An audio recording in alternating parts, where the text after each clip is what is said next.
I've got a confession to make. I need to get this off my chest. As a business owner, we all make mistakes.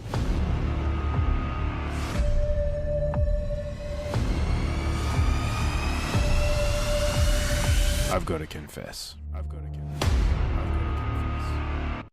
Hey guys, it's Charlie here with another episode of Confessions of a Business Owner. But today we are doing a special edition episode. I'm joined by the one and only Pete Williams, and we are going to be doing a review of his book. And I'll hold this up for anyone on video, although it'll be backwards. Cadence, A Tale of Fast Business Growth. How you doing, Pete? Mate, I'm doing very well, mate. Excited to be here. Thank you so much. No, it's my absolute pleasure to have you. The irony is, and this is a very special moment for me, because when I started as an entrepreneur, I listened to your podcast. It was one of the only ones, and now on the show. So it's a very big day for me as well.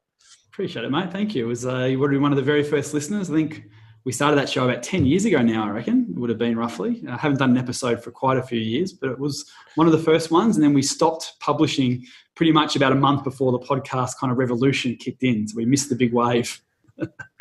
Just a touch too early on that one. Yeah, but I still get like requests for interviews. I literally got an email this morning from someone in Canada wanting to be on the show, and my reply is, "We haven't done an episode for 4 years. Have you done your research?" ? Like, people are still finding it and enjoying it and wanting to be on it 4 years after we've published an episode. So it's kind of cool. It says a lot about the quality, I guess. I was going to say, if that doesn't say anything about the quality of the show, I'm not sure what else. I mean, that might even be signs for a comeback on the cards. We might have to. There has been rumours, there's been talk. We've got to figure out how we can do it differently so it stands out and it's a bit different than what we used to do. Well, I'm sure, knowing you, Pete, you will come up with something incredibly creative that will change the way everyone else does their podcasts. Fingers crossed. Now, I brought you on to the show for a very special reason today. I was very lucky to get a preview copy of your new book, Cadence, that is not quite out yet at the recording of this episode. Will be out in about a month, so it'll be out at the time we release this one from there. And I have to say, one of the best books I've read, especially this year, but even overall, I was quite impressed with it from there. So for everyone out there, can you tell us a little bit about what the book is about and who it's kind of for?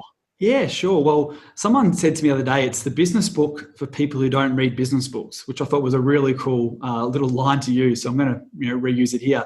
So it's a business book, but it's a parable. So it's set in a bike store. So it's applicable to whether you're on an online SaaS, an e-commerce business, an outsourcing service business, or a retail store, obviously. So it's based around a business framework that we use in our companies, and I've spoken about, we first spoke about it on the podcast 5-6 years ago, and it's become a bit of a movement around the world, which is really cool. So it's called the 7 Levers of Business and the 10% win type scenario. So the book tells the story of JJ, who owns a retail bike store. He quit his job as a high school sports teacher to live this dream of being an entrepreneur.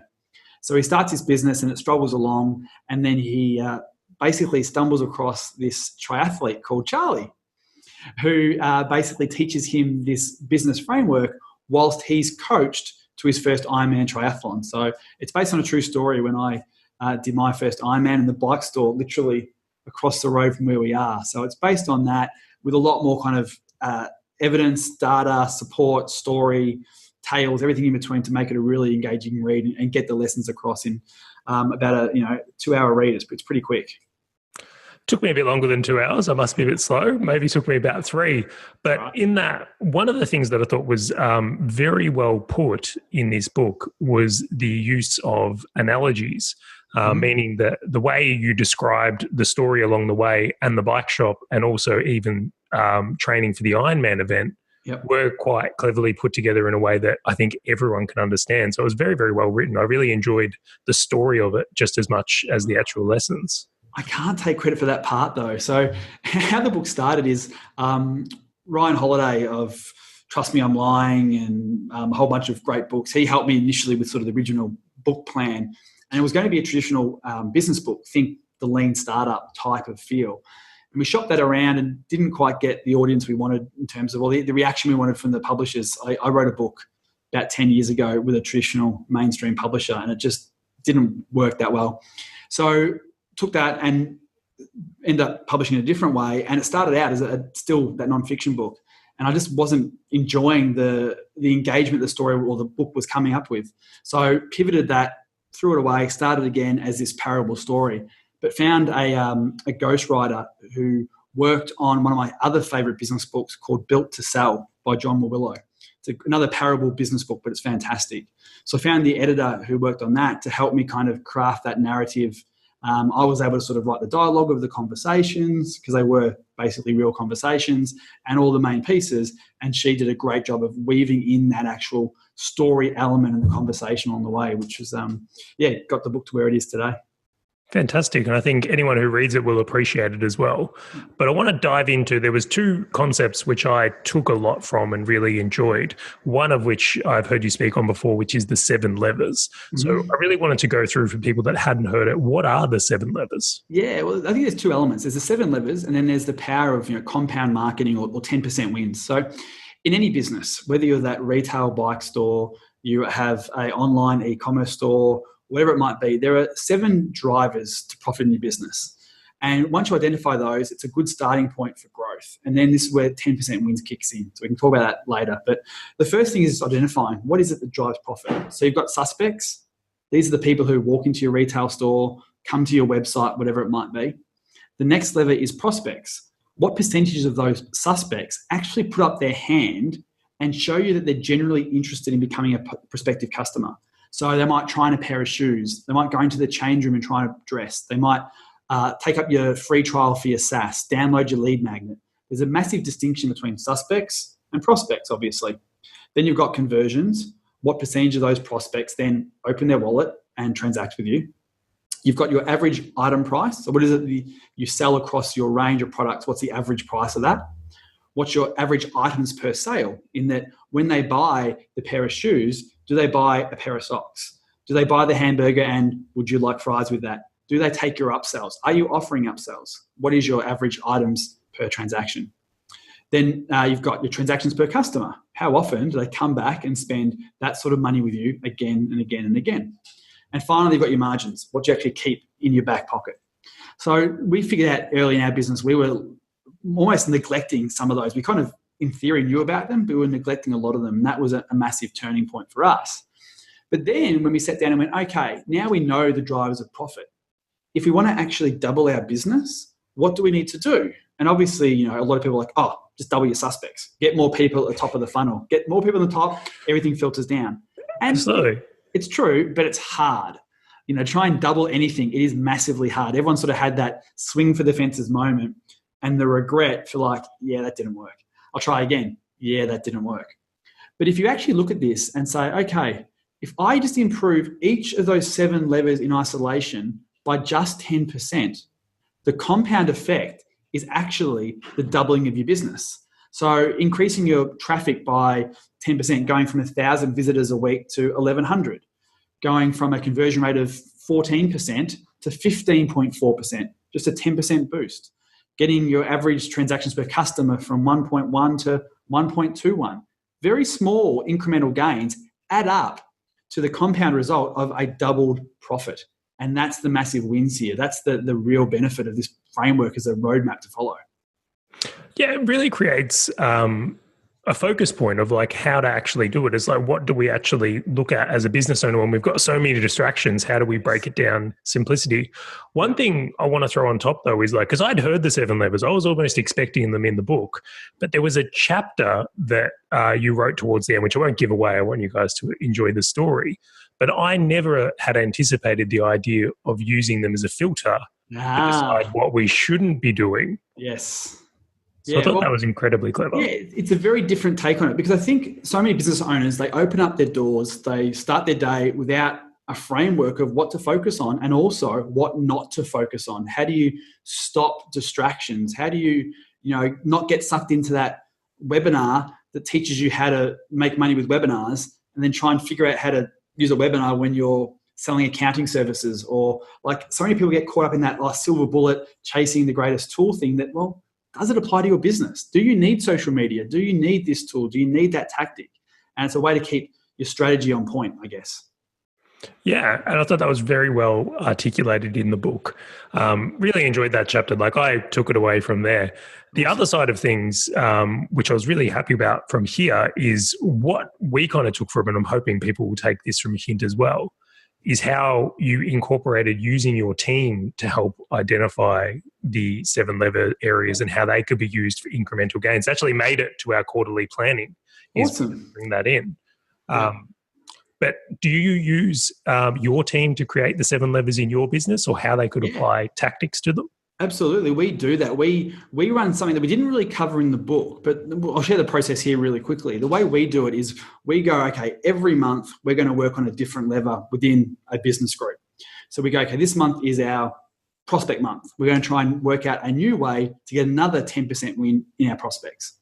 So what we'll do is we'll go to the team in, the marketing team, the sales team, whoever's involved in this sort of planning, decision making. And we do a process where everyone has a couple of minutes to write down and brainstorm the ideas. They just, on a piece of paper, write all the ideas down. Then from there, we then get a whiteboard, and everyone, with no judgment, no major pitching, just describing. And that's the big thing. You don't pitch your idea, you describe your idea. We put it out on a whiteboard, and we just list out all the different ideas that we could use this month. And quite often they're the ones that didn't make the cut last time we cycled through this. So you get this massive whiteboard of all the lists. Then everyone has a voting, like almost like an MVP type, not minimal viable product, but most valuable player voting. So 3, 2, and 1. So your best idea, you think across the whole list, 3 points. Second best idea, 2 points. So then at the end, you have this smaller filtered group of ideas, and one generally comes up with the most votes. And that's the one we implement. So that's the way we actually physically go through the process of identifying which ones we should do this month to get a 10% win, and then which one's going to be the actionable one we're going to take and move forward with.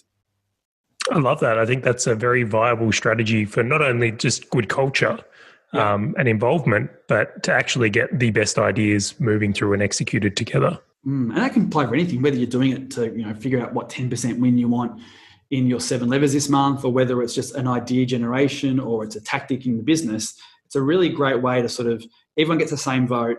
The manager's not more important than the rookie.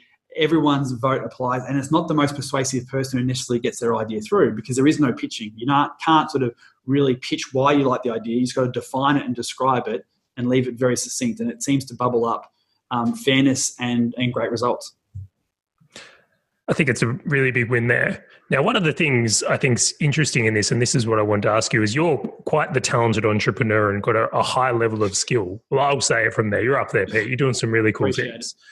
But I know you've taught this stuff to other people that might be, more in the beginning of their journey. And I wanted to know what type of results or what you've seen people be able to achieve with kind of implementing this type of thing. Yeah, cool. Well, I was literally talking to someone this morning, ironically, who had just purchased a business. So it was his first step into the entrepreneurial world. The business has been around for a while. It was like a catering company, but specifically like bar and wine and alcohol. So basically having a party, he'll come and be your barman and your waiters. They don't do finger food, just the drink part of it. And he read the book, an advanced copy through a promotion we did. And I think within 2.5 weeks, he saved $20,000 to his bottom line by applying the margin levers. So that was amazing. Matt did a fantastic job with that. I think also for a lot of businesses, it gives you that framework of, okay, here's the things to worry about because they drive your profit. In that, whether you're trying to get 10% wins or just make sure you're covering off all these bases in your business. When we started our telco company, 12, 13 years ago, when we started it, we actually were a sales and marketing company that happened to sell phone systems. That's the way we positioned ourselves. So we'd actually make the sale, and then we'd literally hand the client off to a subcontractor to do the installation. We didn't really care about that side of the business. We didn't think about that at all. And we hit a glass ceiling very, very quickly because we realized we weren't getting any repeat business. Because, in hindsight, think about it. If you bought a phone system from someone and you needed more handsets or to expand 6 months down the track, who are you going to call? The people who took your order, or the person who actually turned up, installed it, programmed it, trained it, gave you the love? It's pretty obvious. So we just completely ignored the transactions lever in our business until we kind of got wise and went, hang on, what is driving profit in our business? What drives profit in all businesses, and where we were missing? So to answer your question directly, the 7 levers can be that guidepost of these are the 7 things that will drive profit in your startup, in your business. Make sure you have something happening in each of these levers that's systemated and automated. What are you currently doing and have in place to ensure clients come back and buy from you again? How are you differentiating the conversations you're having between a suspect and a prospect? This is something a lot of people miss in that. That was a big one. Yeah, like the people who walk into your door, but once they sit down and try on a pair of shoes, or they've opted in, or they're taking your SaaS, or they're getting a free quote, or they're coming for a free consultation, whatever it is that defines a suspect and a prospect for you, the conversation has to shift.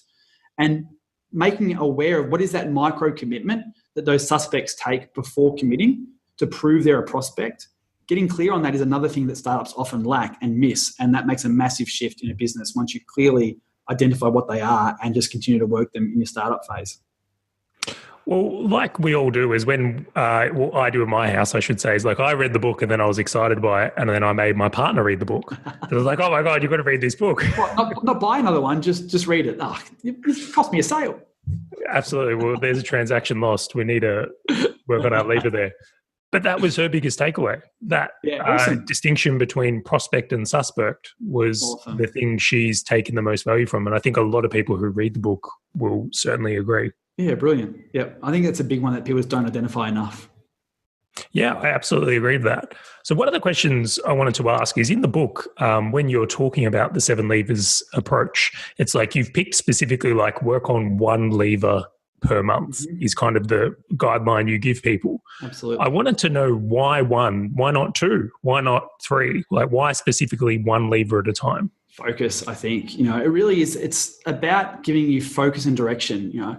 I spoke about this recently that the problem with the E-Myth, if we sort of answer the question a bit more broadly, is Michael Gerber did a great job in explaining to business owners around the world there's a difference between working in your business on the tools and working on your business in the growth phase. And I think a lot of people got that distinction, which was a great first step. Where I think Michael let people down was not giving them the roadmap of what to work on. And people started going, yeah, okay, Monday afternoons, I'm going to get off the tools and work on my business. And then they start just chasing their tail, not having, and that's when they start doing, I'm going to do 5 things at once. I'm going to try and hit a home run and triple my traffic with a webinar, but I'm a local bakery. It doesn't work. So the importance of having that framework to cycle through, pardon the pun, or the strategic. I liked it. I really liked that. Is that, okay, this month I'm just going to try and get 1 10% win. That's all I'm trying to aim for is a single 10% win. And then from there, I'll take the next step and do the next 10% win. Now, for some businesses, if you're in your early stages, you might be able to do 1 a week because some of the stuff you can do to get a win can take less than 4 hours. The Times of London, the newspaper, they increased their conversions by, I think it was about 11%, by simply just putting some trust logos on their subscription order form checkout page. Took their design team less than 4 hours, got a boost. Writing an email sequence that you can put into your autoresponders can take less than 4 hours. So sometimes, depending on the size of your business and how many times you've cycled through this process, you can do 1 a week for 7 weeks, or you can do it once a fortnight for 14 weeks. It doesn't really matter necessarily how long you spend on each. It's more that focus on 1, get the win, and make sure that what you implement is sustainable, repeatable, and automated. Don't go and run a once-off, sale. We're going to do a car park sale this month, or we're going to do a one-off online Jeff Walker style launch to get a boost in conversions. Okay, that's great, but it's not sustainable. That's going to give you 10%, spikes. We want 10% wins that are sustainable. So the important thing is to think of what you implement and how it's going to be automated, systemated, and repeatable. So you actually are leveling up, not getting spikes. Yeah, it becomes a compound to the business instead of a quick fix, exactly. If you will. Yeah, absolutely. Well, you've absolutely nailed that. The other thought I had was when I read this, of course, like how could we apply this? And I wanted to know if this is something you'd ever done. Had you considered that you might assign a lever to a person in a business, like have them be responsible for a lever? And that's an area they continually improve on in each month. Yeah, look, you could do that as an option in having one team member own a lever. What's the pros and cons? Let me think this through. The pros are that one person owns it and can own the whole thing, which ownership can be good in diversification and delegation. The downside is potentially that you're not going to get the outside influences from other team members in that sort of group think mentality. I love the story that, we talk about McDonald's saying, would you like fries with that as the overused cliche. The other side of the McDonald's coin is drive-throughs are synonymous with takeouts. That idea actually was originally in banking. In the US, drive-through tellers started in the banking industry for deposits way before takeout drive-through came along. So if you are sort of just getting people, I'm going to look at transactions all the time, you'll end up having that thinking where you won't think, oh, hang on, what else can we do? So that's where I like team members to be coming up with the idea and then you implement them. I think that's a much better way to go. If you have the resources, great. Do 10 think tanks or advisory board sessions and then go, okay, or 7, and go, you're doing one, you're doing one, you're doing one, and everyone implements it over that given month. There's no real reason why that couldn't happen if you have the resources. I just don't know many business owners that do. Even in our business, after 12 years with the team we have, I still don't think that would work well in our company, even with the resources we have. Interesting. Well, I'll cross that off my list. The main thing... Go, let me know. Well, it's fascinating because I've got a girl working for me now, Jade, and she'll probably watch this episode, and she's doing social media and rolling out the podcast. And I'm like, if I had her just looking for a 10% gain in that prospects category, yep, or a suspects category, or pick the one, it's like the compound effect of, having her in that role is really cool. Yes. But the downside is exactly what you've described. So I'm just going to scrap that. There's still plenty of operational things, as much as these are the 7 things that drive profit, there's so many operational things that have to happen to keep the business sustainable and operating. So you still need people doing that sort of stuff. You can't spend all your time just focusing on profit growth without delivering good customer experience and product innovation and all that sort of stuff. There are other things that go into running the business more than just these 7 things. Although if you're looking at growing the business, these are the 7 things that will drive the growth and the only 7 things that will drive the growth. Yeah, definitely. I think most people, the awareness you have once you realize this is you're already kind of doing things that do like within the levers. It's just now you actually have a label for them and a framework where you can see they fit. And I think the big thing is even just taking that first step of identifying and articulating to yourself what the 7 things would be, often gets some pretty quick wins anyway, just from low-hanging fruit that you forgot about. A story I tell is, in the telco business, we very early on relied heavily on AdWords as a growth generator of suspects for us. And at one point, we paused our AdWords campaign due to a holiday weekend we had here in Melbourne. And then we came back and forgot to turn it on.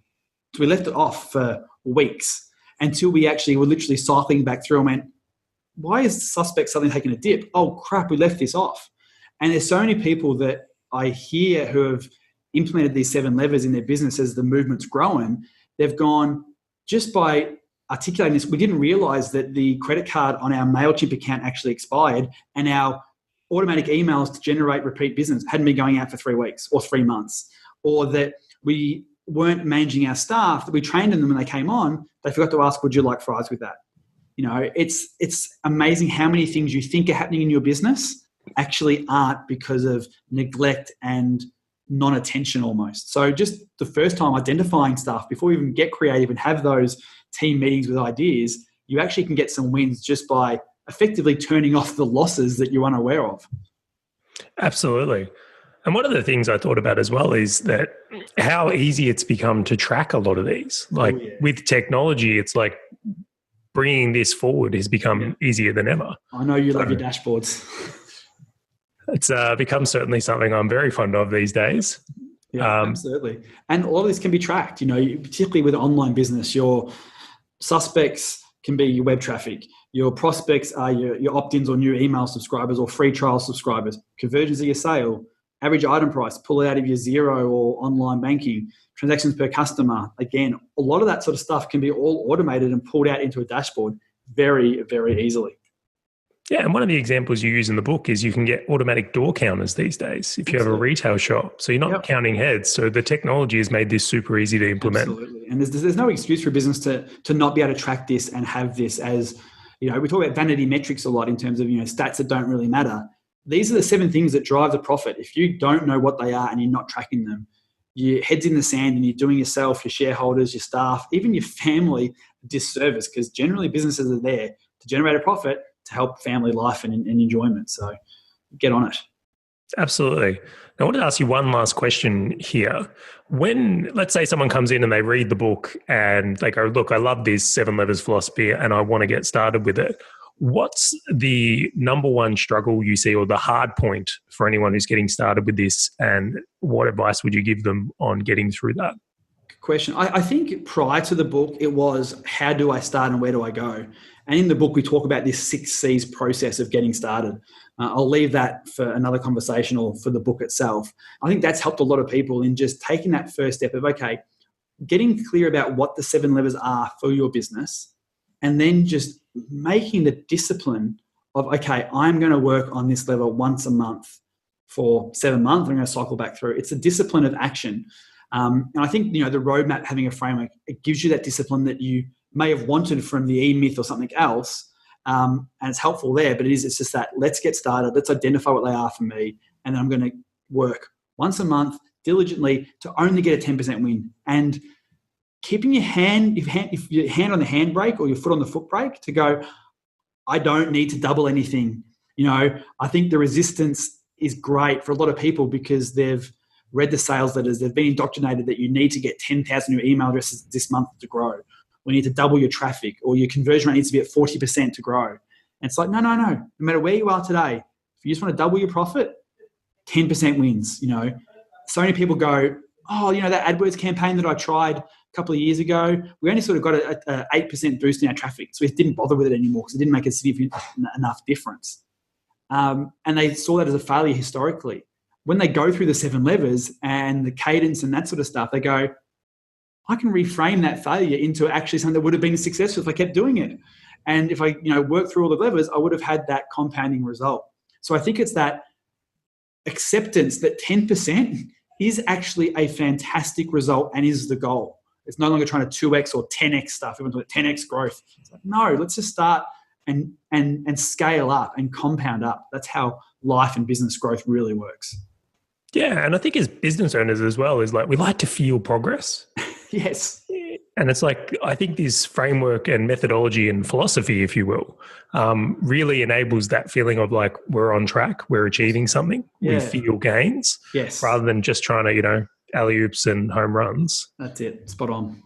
Putting points on the board week after week, month after month. Yeah. Well, all right, so what is the official release date of the book? It's late August, I believe, 23rd, I want to go with? Yeah, August 21st. Yep. Awesome. So August 21st, the book will be out. It's Cadence, A Tale of Fast Business Growth. I've got the cover here. I might try and get my graphics guy to turn it around for the camera when we roll it around from that. It will be available on Amazon and Audible and in stores, I believe, as well. All good bookstores. Wherever you can find a book, it should be. Highly recommend, guys. We will have a link to this as well. It's cadencebook.com. Thank you so much for being on the show, Pete. It's been my absolute pleasure. Mate, it's been a blast. Thanks for having me. No worries at all. That's it for this episode, guys. Thank you so much for joining me on Confessions of a Business Owner.